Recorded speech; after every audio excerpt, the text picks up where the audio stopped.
በከፍተኛ ጉጉትና ስሜት ጀምራችሁት ነገር ግን መሃል ላይ በድካም ወይም በሌላ ምክንያት ያቋረጣችሁት ስራ አጋጥሟችሁ ያውቃል? ተስፋዬ የተባለ አንድ ወጣት አናጺም ልክ እንደዚሁ አይነት አሳሳቢ ችግር ነበረበት። የጀመረውን ማንኛውንም ነገር ፈጽሞ መጨረስ አይችልም ነበር። ህይወቱ በሙሉ ግማሽ በግማሽ በተሰሩ ፕሮጀክቶችና ከዳር ባልደረሱ ህልሞች የተሞላ ነበር። ነገር ግን ከአንድ አንጋፋና ጠቢብ ሰው ጋር ያደረገው አጭር ቆይታ ህይወቱን ሙሉ በሙሉ ቀየረው። ወደ ዋናው ሐሳባችን ከመግባታችን በፊት አንድ ጥያቄ ልጠይቃችሁ። አሁን ይህንን ቪዲዮ በስንት ሰዓት ነው እያያችሁት ያላችሁት? ከየት አካባቢስ ነው የምትከታተሉኝ? እባካችሁ ከታች ኮሜንት ላይ ጻፉልኝ። ለተጨማሪ አስተማሪ ቪዲዮዎች ደግሞ ይህንን ቪዲዮ ላይክ ማድረግና ቻናላችንን ሰብስክራይብ ማድረግን አትርሱ። አሁን በቀጥታ ህይወታችሁን ሙሉ በሙሉ ሊቀይር ወደሚችለው ወደዚሁ ታላቅ ታሪክ እንለፍ። አረንጓዴ ኮረብታዎችና ጠመዝማዛ መንገዶች ባሉበት አንዲት ጸጥተኛ የገጠር ከተማ ውስጥ ተስፋዬ የሚባል የ28 ዓመት ወጣት አናጺ ይኖር ነበር።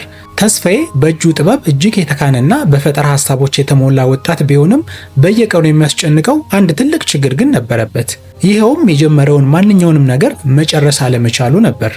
የሥራ ቦታው ግማሽ በግማሽ በተሰሩ ዕቃዎች ተሞልቷል። 3 እግር ብቻ ያለው ወንበር፣ የላይኛው ክፍል የሌለው ጠረጴዛ እንዲሁም በሮች የሌሉት ቁም ሳጥን በየቦታው ተዝረክርከው ይታያሉ። እያንዳንዱ ጥግ ተስፋ ቆርጦ የተዋቸውን ህልሞች ያስታውሳሉ። ጎረቤቶቹ ያ የመጽሐፍ መደርደሪያ መቼ ነው የሚያልቀው ብለው ሲጠይቁት በድንጋጤ ፈገግ እያለ በቅርቡ ያልቃል፣ አሁን ግን ሌላ ቅድሚያ የሚሰጠው ስራ አለኝ ይላቸዋል። ነገር ግን ያ በቅርቡ የሚለው ጊዜ መጥቶ አያውቅም። አባቱ በከተማው ውስጥ የተከበሩ አናጺ የነበሩ ሲሆን ለተስፋዬ የሚያውቁትን ጥበብ ሁሉ አስተምረውት ነበር። አልፎ አልፎ ወደ ስራ ቦታው ሲመጡ በሁኔታው አዝነው በረጅሙ ይተነፍሳሉ። ልጄ ይሉታል ራሳቸውን እየነቀነቁ። አንድ አናጺ የሚመዘነው በጀመራቸው ስራዎች ብዛት ሳይሆን አጠናቆ ለሰው ባበቃቸው ስራዎች ነው። ተስፋዬም ራሱን እየነቀነቀ የተሻለ ለመስራት ቃል ይገባና ወዲያውኑ ሌላ አዲስ ስራ ይጀምራል። በዚህኛው ጊዜ ሁሉንም ነገር የተለየ ይሆናል። ይህንን ወንበር በእርግጠኝነት እጨርሰዋለሁ ብሎ ለራሱ ይናገራል። ልቡ በተስፋና በቁርጠኝነት ይሞላል። ነገር ግን ይህ ልማዱ ሁልጊዜም ይደገማል። በጥቂት ቀናት ውስጥ ሌላ የተሻለ ዲዛይን ወይም አዲስ ሐሳብ ይመጣለታል። በዚህም የተነሳ ያ ግማሽ የተሰራው ወንበር ከሌሎቹ ጋር አቧራ እየጠጣ ጥግ ላይ ይጣላል። ይህ ዑደት ከወር ወር እየቀጠለ ሲመጣ ተስፋዬ በራሱ መጥፎ ልማድ ውስጥ እንደተጠመደ ተሰማው። እያፈረም ቢሆን ይህንን ልማዶን ግን ማቆም አልቻለም። ልክ መቆጣጠር እንዳቃተው ሱስ ሆኖበት ነበር። በየምሽቱ ግማሽ በግማሽ በተሰሩ ዕቃዎች ተከቦ ሲተኛ የጥፋተኝነት ስሜት እንደ ከባድ ድንጋይ ደረቱ ላይ ይጫነዋል። በጨለማ ውስጥ ሆኖ ለምንድን ነው የጀመርኩትን መጨረስ የማልችለው? ችግሬ ምንድን ነው እያለ ራሱን ይጠይቃል። ነገር ግን ምንም መልስ ሊያገኝ አልቻለም ነበረ። የህይወቱ ትልቁ ዕድልና ውድቀቱ። በአንድ የጸደይ ማለዳ ለተስፋዬ የህይወቱ ትልቅ ዕድል የሆነ አጋጣሚ ተፈጠረ። የከተማው አስተዳዳሪ ልጅ ሰርግ ስለደረሰ ለባሏ የሚሆን ልዩ የሰርግ ስጦታ ትፈልግ ነበር። ይኸውም በእጅ የተጠረበ እጅግ ውብና ልዩ የሆነ የእንጨት ሳጥን ነበር። ይህ ስራ የተስፋዬን ህይወት ሙሉ በሙሉ ሊቀይር የሚችል ነበር። እሷም ወደ ስራ ቦታው መጥታ ችሎታውንና ግማሽ የተሰሩትን ዕቃዎች ተመለከተች። እጅግ ድንቅ የሆነ ነገር መስራት እንደምትችል አውቃለሁ። ጥሩ ክፍያ ከፍልሃለሁ፣ ነገር ግን በ3 ወር ውስጥ ማለቅ አለበት አለችው። ተስፋዬ በደስታ ዘለለ። ይህ ራሱን የሚያረጋግጥበት ትልቅ ዕድል መሆኑን ተረዳ። ወዲያውኑም ተስማማ። በመጀመሪያዎቹ 2 ሳምንታት በከፍተኛ ስሜትና ፍቅር ሰራ። ሳጥኑም ውብ ቅርጽ እየያዘ መጣ። ያዩትም ሁሉ ተስፋዬ ይህ ስራ ድንቅ የጥበብ ማሳያ ይሆናል አሉት። ተስፋዬም ኩራት በውስጡ ሞላ። በእርግጥም አንድ ነገር ማጠናቀቅ እንደሚችል አመነ።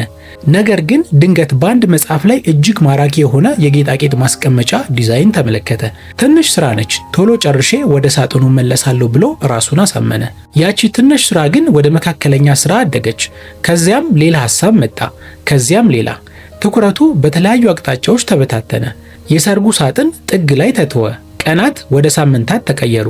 3 ወራትም እንደ ውሃ ፈሰው አለፉ። የሰርጉ ቀን ሲደርስ ሳጥኑ አሁንም እንዳላለቀ ጥግ ላይ ተቀምጦ ነበር። ክዳን የለውም፣ ቁልፍ የለውም፣ ግማሹ ቅርጻ ቅርጾቹም አላለቁም። የከተማው አስተዳዳሪ ልጅ ሌላ አናጺ ለመቅጠር ተገደደች። ተስፋዬ ስራውን አጣ፣ ገንዘቡን አጣ፣ ስሙንም አስጠፋ። ከምንም በላይ ግን ለራሱ የነበረውን ክብር አጣ። ወድቆ በተሰባበሩት ዕቃዎች መሃል ተቀምጦ በህይወቱ ለመጀመሪያ ጊዜ ምርር ብሎ አለቀሰ። ያለቀሰው አንድ ጊዜ ስለወደቀ ሳይሆን ለዓመታት በተመሳሳይ መንገድ እየወደቀ ስለመጣ ነበር። የተካኑ እጆቹን ተመለከተ። ቆንጆ ጅማሬዎችን መፍጠር እንጂ ቆንጆ ፍጻሜዎችን ማምጣት ግን አልቻሉም። የአንጋፋው አናጺ ጥበብ። በዚያው ምሽት ተስፋዬ ተስፋ ቆርጦና ልቡ ተሰብሮ አቶ ታደሰ ወደሚባሉ አንጋፋ አናጺ ቤት አመራ። አቶ ታደሰ በሁለት ነገሮች ይታወቃሉ። እንከን የለሽ በሆነው የጥበብ ስራቸውና በዝምታቸው። እምብዛም አይናገሩም፣ ሲናገሩ ግን ቃላቶቻቸው የዘመናት ዕውቀትን ያዘሉ ናቸው።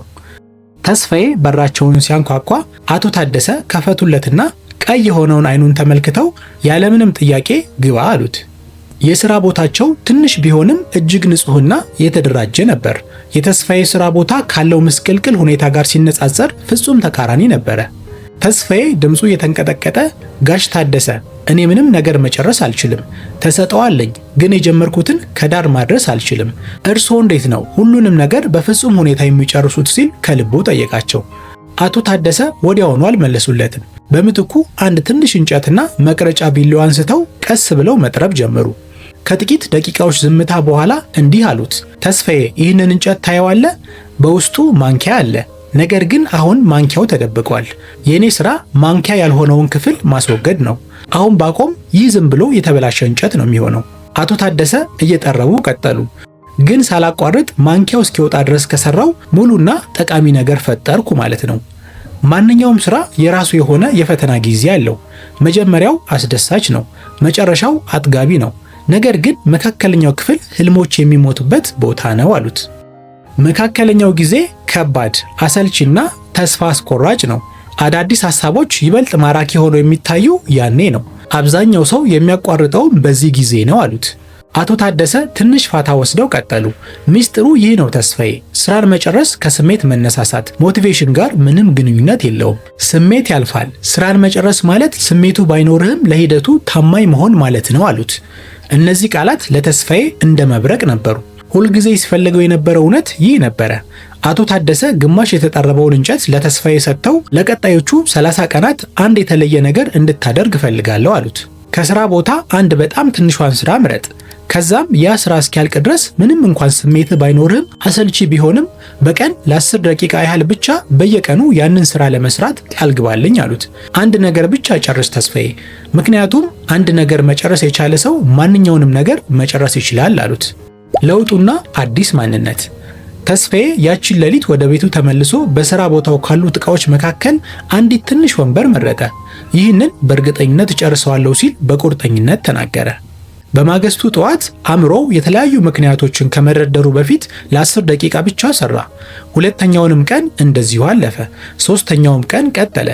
በአምስተኛው ቀን አዲስና ማራኪ ሐሳብ መጣለት። ነገር ግን የአቶ ታደሰን ቃላት እያስታወሰ ወደ አዲሱ ሐሳብ ከመሄድ ራሱን ገታ። ምንም አይነት ስሜት ቢኖረውም ሆነ ባይኖረውም ዝናብም ሆነ ፀሐይ በየቀኑ ለ10 ደቂቃ መስራቱን አላቋረጠም።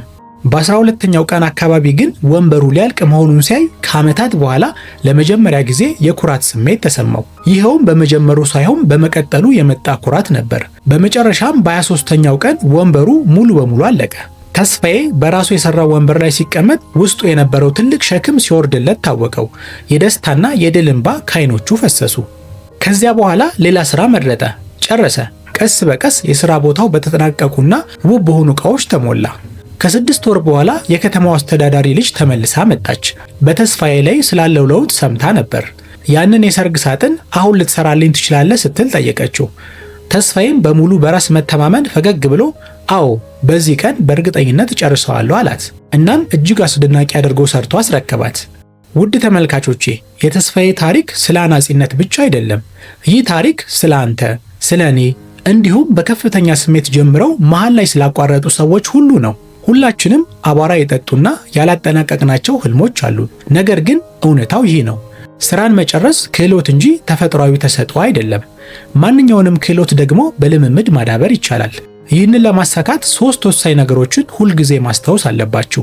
በመጀመሪያ የማንኛውም ስራ መካከለኛ ክፍል ሁልጊዜም ከባድ ነው። ይህ ማለት ግን ማቋረጥ አለባችሁ ማለት አይደለም። ሁለተኛው ነገር ደግሞ የተጠናቀቀ ተራ ስራ ተጀምረው ካላለቁ 10 ድንቅ ሐሳቦች ይበልጣል። ዓለም ዕውቅና የሚሰጠው ለጨረሱት እንጂ ላለሙት አይደለም። በሶስተኛ ደረጃ በየቀኑ ትንሽም ቢሆን የጀመራችሁትን ስራ ስሩት። ምክንያቱም ኮንሲስታንሲ ሁል ጊዜ ጊዜያዊ ስሜትን ወይም ሞቲቬሽንን ያሸንፋል። ስለዚህ የእኔ ፈተና ይህ ነው። በሕይወታችሁ ዙሪያ ተመልከቱ። ያላነበባችሁትን መጽሐፍ፣ ያቋረጣችሁትን ግብ ወይም ስራ አስቡ። አንድ በጣም ትንሹን ነገር ምረጡና ለቀጣዮቹ 30 ቀናት በየቀኑ ቢያንስ ለ10 ደቂቃ ያህል ለመስራት ቃል ግቡ። ይህንን ማድረግ ስትጀምሩ የማቋረጥ ታሪካችሁ ይቀየራል። ይህ ቪዲዮ የጀመራችሁትን እንድትጨርሱ መነሳሳት ከፈጠረላችሁ ላይክ ማድረግን አትርሱ። እንዲሁም ህልማቸው አቧራ ለጠጣባቸው ወዳጆቻችሁ ሼር አድርጉት። በቀጣዮቹ 30 ቀናት ውስጥ የትኛውን ስራ እንደምታጠናቅቁት ኮሜንት ላይ ጻፉልኝ። እርስ በርስ እንተጋገዝ። አዳዲስ ነገሮችን መጀመር አቁሙና የጀመራችሁትን መጨረስ ጀምሩ። ይህ የዚህ ቪዲዮ ትልቁ መልእክት ነው። በቀጣይ ቪዲዮ ደግሞ በ90 ቀናት ውስጥ ህይወታችሁን የሚቀይረውን የ11 ሰዓት ሚስጥር ማወቅና በህይወታችሁ ላይ ተግባራዊ ማድረግ የምትፈልጉ ከሆነ ይህንን ቪዲዮ ተመልከቱ። ጥልቅ ቁም ነገርን ታገኙበታላችሁ። በቀጣይ ቪዲዮ እስክንገናኝ ድረስ ይህ ሊዮ ቼንጅ ነው። ቸር ሰንብቱልኝ።